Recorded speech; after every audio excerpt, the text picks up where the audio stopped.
मैं पाताल लोक से आया हुआ दानव हूँ। मैंने इस धरती पर 2 चुड़ैल भेज दी है इस धरती का सत्यानाश करने के लिए।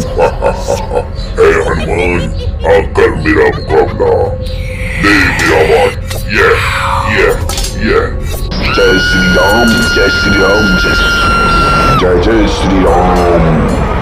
ऐ मूर्ख दानव, क्या तुझे पता नहीं, जब तक धरती पे श्री राम का नाम रहेगा और इनका ये भक्त हनुमान रहेगा, इस धरती पर आंच भी नहीं आने वाली। जय श्री राम।